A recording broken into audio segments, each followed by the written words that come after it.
Hi guys, welcome back to the channel. So as you've seen, we're working on a mini series.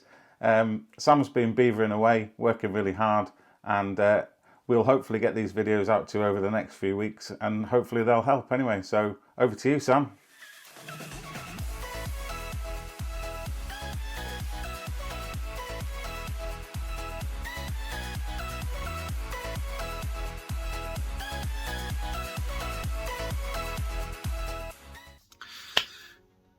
Big one.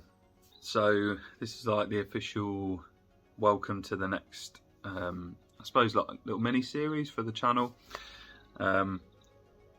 What's happening is my partner's got a N47 engine BMW Mini SD, and anyone that knows those engines knows they can be a bit notorious for certain things, namely dual mass flywheel and timing chain, of which this needs both, unfortunately. However, to get to the timing chain, you need to really take the engine out. Some people say you can do it in situ. I'm going to be taking the engine out just for ease of access. And to get to the timing chain, you have to take the clutch and that off anyway, so it made sense to just do it all in one hit. Now, I've been gathering all the bits to do this over the past couple of weeks. I'll give you a breakdown of what it's cost me so far, what I've had quoted from garages, and how much I'm sort of hoping to save by doing it myself. But yeah, we'll get into that. So basically, welcome to the new mini-series. First things first, we are going to need some tools, and we're going to need some parts. There we go. Alright then, so let's have a walk through what we've assembled here for the job. These are all the things that I thought we'd probably need. We might need more, I might need less, I'm not sure, but it's all, you know, I've been racking my brains to think of all the jobs and parts that are going to be like to need. So, most obvious, engine crane. I've got that Facebook Market. There's the legs down there. We've got our axle stands, jack, we've got a ratchet gun and various other tools. Down here, clutch, flywheel, I can't remember which way around they are. The big one's the flywheel, weighs an absolute ton. We have got inlet manifold gaskets, which are just blown everywhere. Inlet manifold gaskets, we've got new injector copper seals, we have got new flywheel bolts, as apparently they're stretch bolts, rear main oil seal that goes in the timing chain cover. We have got a new timing chain kit, which includes most of what we need, or hopefully everything. Some gasket stuff that's apparently very good, and probably most importantly, we've got the timing chain kit itself. I'll break that down at some stage, we'll have a look what's inside. In these boxes here, these are like some of the specialist tools that I've got for the job. We've got an injector seat cutting tool slash finishing tool, just to make sure those copper washers don't end up passing, we get leaks. In here, we have got probably the most important thing. We've got our N47 BMW engine timing chain camshaft, crankshaft locking kit.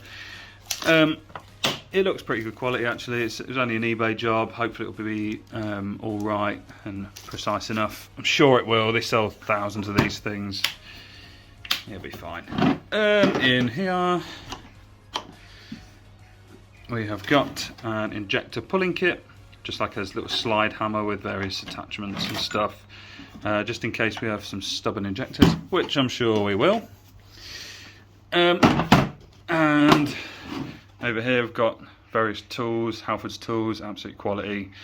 And I've got my diagnostic kit here, just in case we have any codes thrown up that need clearing down before we're all done. What I haven't got here is oil, filters, all that sort of good stuff. I'm hoping to save the antifreeze ready, just so I don't have to buy new stuff, and then I'll just strain it back in if I can get it into a bucket or something.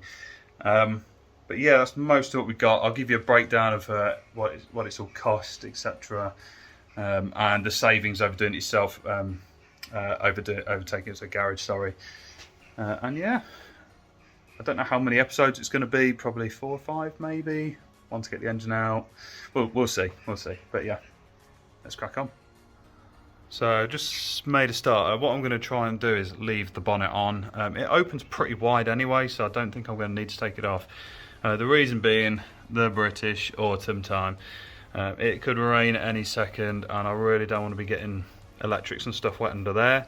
So I'm going to be trying my absolute best to leave the bonnet on. Just thought I'd show you the lights quickly. I know it's going slightly off topic, but at the back of the lights you've got this little clip for the screen wash.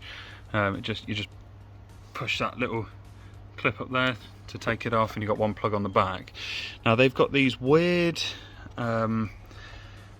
sort of fittings for the light bolts, and I had a real nightmare trying to get one out the other day because, well, it's easier if I show you, so I can bring you to one that I've got off.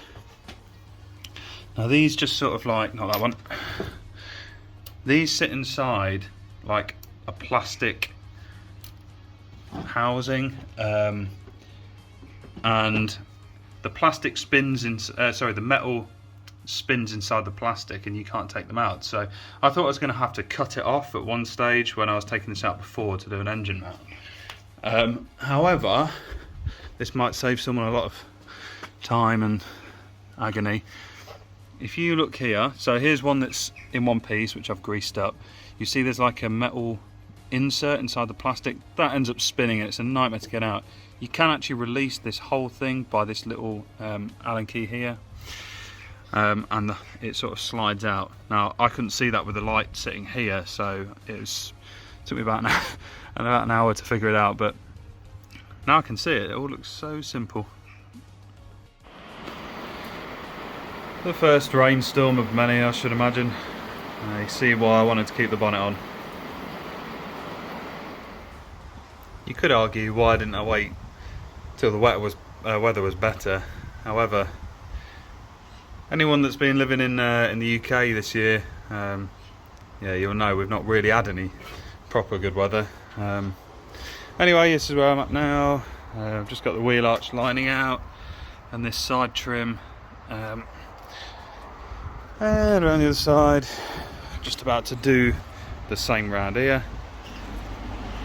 So progress is slow because I'm just having to sort of dodge the hurricane conditions, and rather than just crack on, but we'll get there. Quick little update.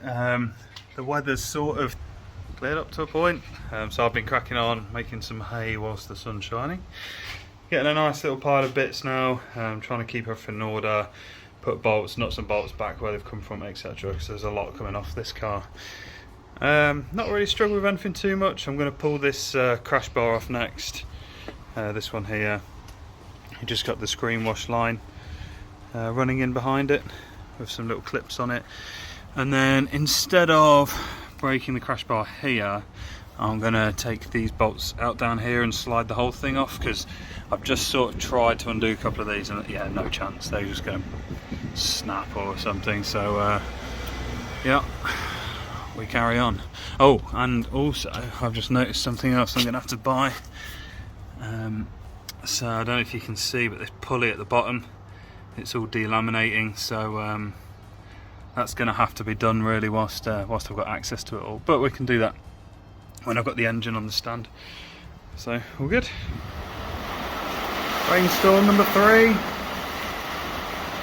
Nice. It's yeah,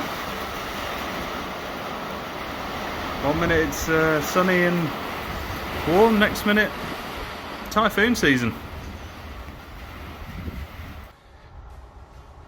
Don't know if you can see very well, the lighting's gone really weird. It's gone sunny again.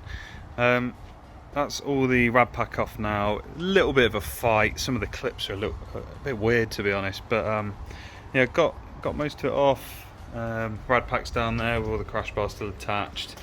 Tried to leave as much on as possible, which is going to make it easier for me to reassemble. So now it's looking like exhaust. I'm going to have to disconnect that. We've got 1, 2, I think there's a third gearbox sort of mount under there, I don't know if you can see it at the back. Drive shafts have got to come out, and then hopefully it should all lift off. I know there's going to be things I've sort of missed, but hopefully it'll become quite obvious once I start tearing into it. So we'll just keep going. Okay, so just disconnected the aircon line, which is just in there. This side's already off. What else I've done? Right, so down here you've got your fuel lines. These are just push fit, so press these two little tabs in and pull up the pipes apart. Now all I've done is I've just made up a couple of little bits of hose pipe with a bolt on one end, and as you can see I've just pushed them on there just to stop the any unnecessary fuel from leaking out over time. So yeah, I think I've also got to take these gearbox linkages off. Yeah, we're getting there.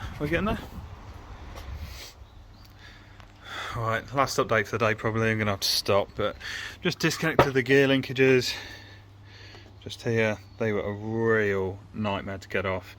These little clips in here are just buck on one with the brackets. You're supposed to pull these apart, and this one broke a little bit, but I had to get a breaker bar underneath it to free it off. Nightmare. And then under here, just popped out the clutch slave cylinder. And then there's a little bracket holding the fuel hoses on. They can just rest there, they'll be fine. So tomorrow, probably drive shafts.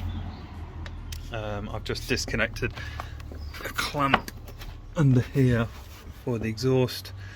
Don't know if that's the best one to do, but I'm going to try it anyway and see how I get on. And then the engine mounts, gearbox mount, then we'll try and get it out. So watch this space.